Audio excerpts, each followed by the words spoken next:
आज समाज की बहुत बड़ी विडंबना है, बड़ा कष्ट होता है यह देखकर जो व्यक्ति समाज में चुगली करता है, लड़ाई झगड़े करवाता है,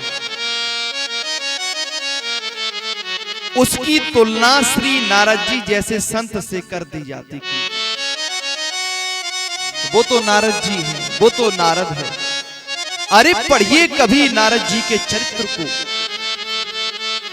अरे समझिए नारद जी के चरित्र को।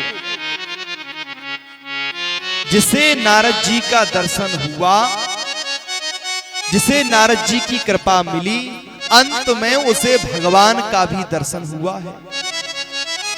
और यही नहीं महाराज, नारद जी की कृपा से ही भक्ति महारानी के पुत्र ज्ञान और वैराग्य पुष्ट हो गई थी। भक्ति के कष्टों की निवृत्ति करी है श्री नारद जी ने। कैसे? एकदा ही विशालायां चत्वार ऋषयो मला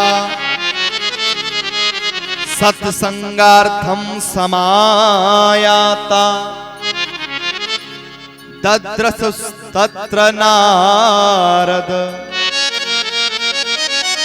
एक बार विशालापुरी बद्रीनाथ धाम में सनक सनंदन सनातन और सनत कुमार चारों भाई सत्संग की इच्छा से घूम रहे थे। तभी सामने से नारद जी को आते देखा तो चारों भाई बहुत प्रसन्न हो गए। लेकिन जैसे ही नारद जी पास में आए और नारद जी का मुख कमल देखा तो नारद जी का आज मुख कमल मुरझाया हुआ है। सनकादिकों को बड़ी भारी चिंता हुई, बहुत बड़ा आश्चर्य हुआ। कहा नारद जी, आप जैसे विरक्त संत और आपका इस प्रकार से मुख कमल मुरझा गया, आपको नारद जी क्या चिंता है, क्या कष्ट है, क्या तकलीफ है? कथम ब्रह्मंदीन मुखा कुतश्चिंता तुरो भवान त्वरितम गम्यते कुत्र कुतश्यागमनम तवा। कथम ब्रह्मंदीन मुखा, नारद जी क्या बात है? कुतश्चिंता तुरो भवान, तुम्हें कौन सी चिंता सता रही है? और त्वरितम गम्यते कुत्र, और ये भागे भागे कहां जा रहे हैं नारद जी?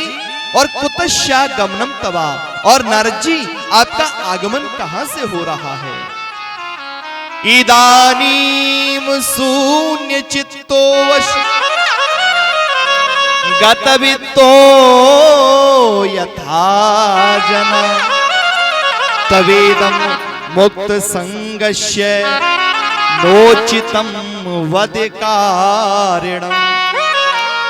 और आपके चेहरे पर तो नारद जी इस प्रकार की चिंता की रेखाएं दिखाई दे रही हैं जैसे महाकृपणी व्यक्ति धन इकट्ठा कर ले और उसका धन चोरी हो जाए, कोई उसका धन छीन ले जाए। महाराज संतों का तो धन क्या है? हमारो धन राधा श्री राधा श्री राधा। संत पहले तो अपना धन कभी इकट्ठा करते ही नहीं महाराज, और कदाचित धन आ जाए और कोई चोरी करके ले जाए तो संत महात्मा ऐसे धन को कभी अपना धन मानते ही नहीं है। नारद जी ने कहा, हे मेरे अग्रजो, आपको प्रणाम है। सनक सनंदन सनातन सनत कुमार चारों भाइयों को नारद जी ने प्रणाम किया। सनक सनंदन सनातन एवं सनत कुमार विश्वंभर का विश्व में है पहला अवतार। अपने चारों अग्रजों को प्रणाम किया श्री नारद जी ने और कहा, अग्रजों, आप मेरे दुख का कारण जानना चाहते हैं तो सुनिए। मैं भ्रमण की इच्छा से निकला। मैंने सोचा चलो मृत्यु लोक में भ्रमण करेंगे। सबसे पहले इस मृत्यु लोक में, पृथ्वी लोक में मैं अनेक तीर्थों पर गया। तीर्थों पर भ्रमण करने के बाद में मुझे कहीं शांति नहीं मिली। इसके बाद मैंने विचार किया, चलो कोई बात नहीं, संतों के यहां चलकर देखते हैं। अग्रजों, मैं संतों के यहां पहुंचा, लेकिन पाखंड निरता संता, बहुत से संत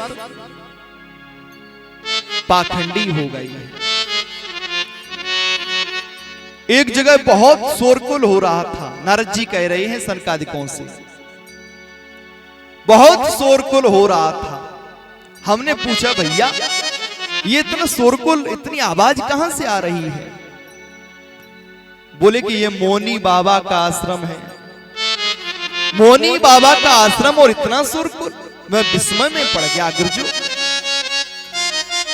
फिर आगे मैंने देखा एक आश्रम पर बच्चे खेल रहे हैं। हमने कहा, ये बच्चे किसके हैं? बोले त्यागी महाराज के हैं। नाम त्यागी महाराज और बच्चे खेल रहे हैं।